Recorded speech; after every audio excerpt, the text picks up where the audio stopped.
Bom dia a todos.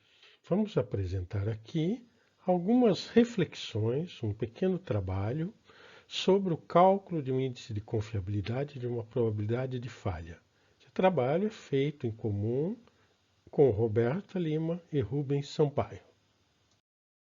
Comecemos por lembrar o quadro geral. Nós consideramos um sistema definido por um vetor de números reais e supomos que o sistema falha quando uma função g tem sinal positivo. G de x igual a zero é uma equação que define um estado limite a partir do qual ocorre a falha.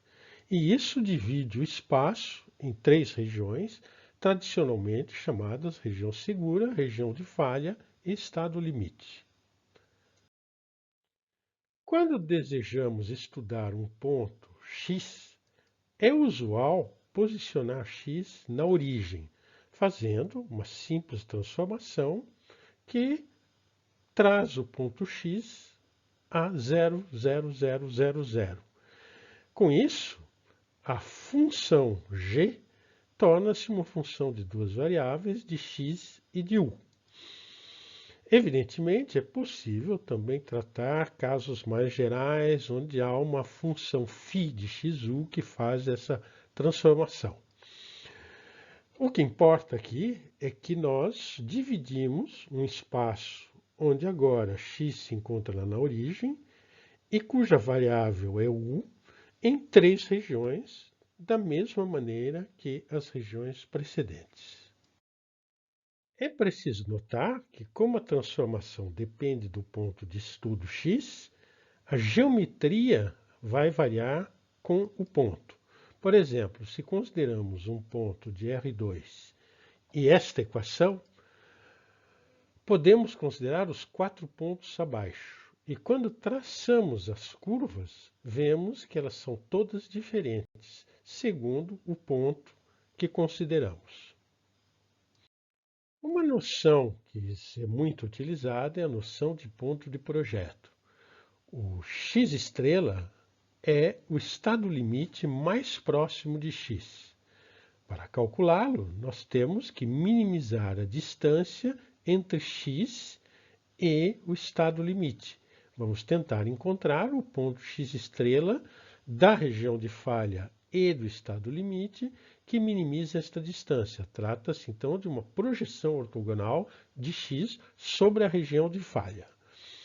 Em termos de u, trata-se da projeção da origem sobre a região de falha. O valor de beta pode ser útil para avaliar a confiabilidade e a probabilidade de falha. Beta pequeno indica um ponto próximo da região de falha e beta grande indica um ponto longe da região de falha. Assim, beta pode ser considerado como um índice que mede a confiabilidade. Trata-se da medida proposta por Haushofer-Linde. Na prática, a determinação do x estrela, u estrela e de beta deve ser feita por métodos numéricos, salvo em situações particulares. Um primeiro procedimento pode ser otimização. Determinamos o ponto de mínimo da norma de u sob a restrição h de xu positivo. Existe uma outra opção, que é resolver equações algébricas que são as condições de otimidade. Por exemplo, nós podemos resolver estas equações que correspondem a n mais uma incógnitas, u estrela e beta. Ou colocar uma incógnita a mais, n incógnitas a mais, n estrela, a normal, o estado limite, e neste caso temos 2n mais uma equações para 2n mais uma incógnitas. Por exemplo, consideremos esta função de falha. Neste caso, aplicando um método de otimização com Excel, quando x é o ponto 0, 0, obtemos os resultados que estão aqui. Pelo método de resolução das equações algébricas, que também pode ser feito com Excel, obtemos os resultados que estão aqui. Como podemos ver, os resultados são muito próximos, qualquer que seja o método adotado. E, geometricamente, podemos verificar que trata-se realmente da projeção ortogonal da origem sobre a região de falha. Bom, existe pelo menos uma situação na qual é possível determinar uma solução explícita. Trata-se do caso de um estado limite afim, isto é, o estado limite é definido por um hiperplano, uma equação de tipo afim. Neste caso, podemos calcular h, a função que descreve a região de falha em função de u, e podemos calcular de maneira explícita o valor de beta e o valor de u estrela. Então, neste caso, temos a solução exata.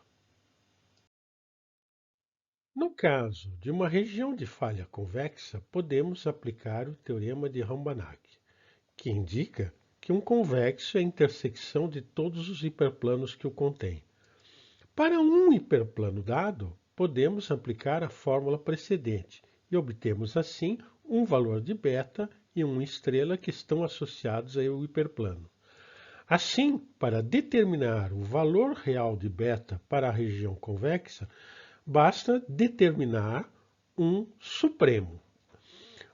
E podemos reescrever o valor de beta desta maneira, ou seja, uma função de y, onde C é o estado limite. Trata-se aqui de um problema de otimização sob restrições. A resolução deste problema permite encontrar o valor de beta. Por exemplo, retomemos a região de falha que estudamos agora há pouco, onde tínhamos encontrado o ponto vermelho, que é a projeção ortogonal da origem. Aplicando o método que acabamos de descrever, de otimização sobre restrições para calcular o valor de beta, vamos obter o resultado seguinte, que é muito próximo do resultado obtido anteriormente. Quando temos vários estados limite, podemos considerar que temos várias regiões de falha e que a região de falha global é a reunião das regiões de falha. Isto é, se uma só das condições de falha está satisfeita, o sistema falha. Neste caso, podemos calcular um beta-i para cada região de falha. E podemos determinar o menor dos valores de beta. Este valor corresponde ao ponto das regiões de falha que está mais próximo do ponto de estudo X.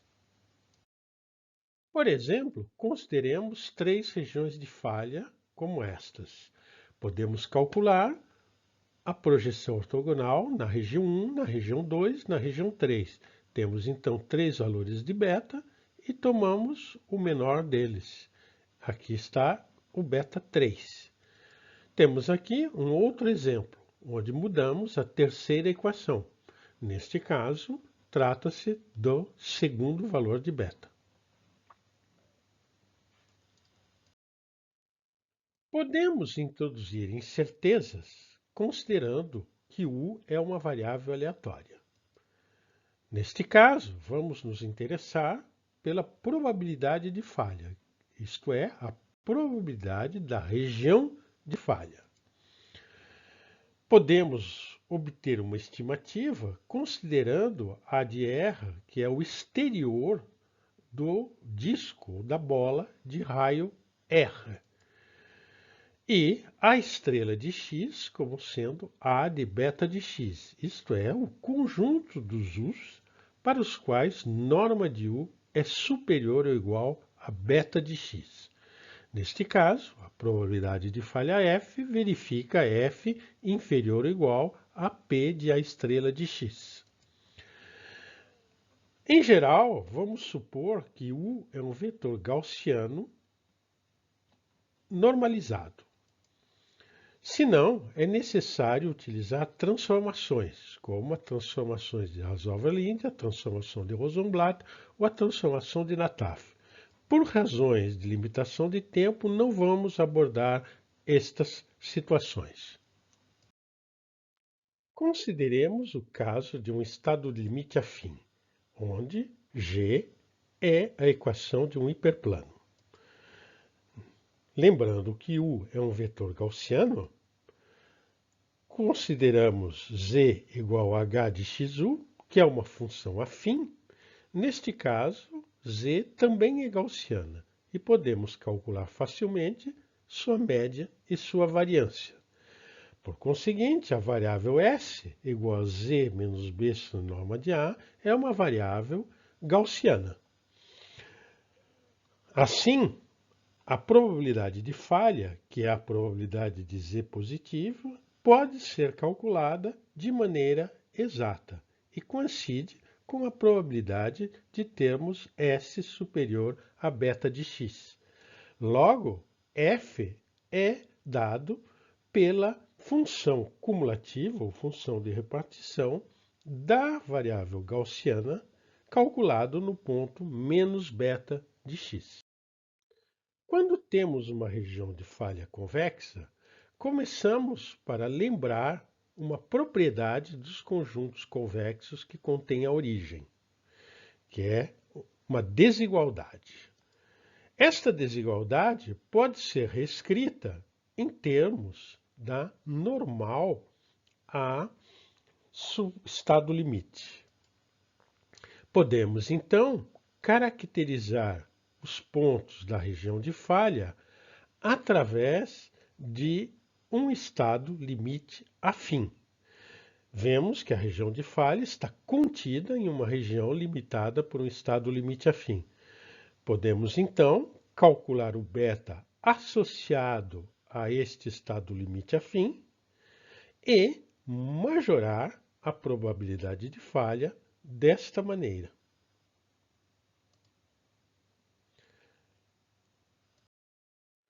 Num caso mais geral, a situação parece um pouco mais complexa, mas também pode ser tratada. A ideia, neste caso, é considerar uma linha que parte do estado limite e que vai até o infinito, e integrar as probabilidades sobre esta linha para obter uma estimativa da probabilidade de falha. Temos aqui a maneira como esse cálculo pode ser realizado. É possível, então, obter uma primeira estimativa da probabilidade de falha. É possível majorá-la pela média de uma função gama. Esta função gama se traduz em termos de uma lei do Q2 e também temos uma segunda estimativa em termos de uma lei de Q2. Enfim, é possível reduzir isto ao cálculo de uma probabilidade gaussiana. Note-se que estamos integrando aqui não a densidade de probabilidade da gaussiana, mas a função cumulativa da gaussiana. Por exemplo, consideremos o caso onde a região de falha é o exterior de um círculo de raio alfa e estamos na origem. Neste caso, podemos verificar aqui que as fórmulas dão o resultado exato. Obviamente, este exemplo foi escolhido a dedo porque é um caso onde temos o resultado exato. Note-se que a estimação a partir da região convexa não daria o resultado exato neste caso. Um segundo exemplo, consideramos uma região de falha que é de tipo hiperbólico. Neste caso, o que vamos fazer variar é o desvio padrão da lei de Gauss e utilizaremos uma transformação para obter variáveis reduzidas. Evidentemente, quanto menor sigma, menor será a probabilidade de falha. Então, aqui temos uma comparação entre a estimativa e o valor exato. Como vemos, os valores são próximos. Em conclusão, apresentamos alguns métodos de cálculo do ponto do projeto e do valor de um índice de confiabilidade, assim como alguns métodos de majoração da probabilidade de falha. Notamos que casos gerais podem ser tratados por este procedimento e consideramos que estes resultados merecem ser aprofundados para ver se podemos ter algo de mais interessante. Muito obrigado.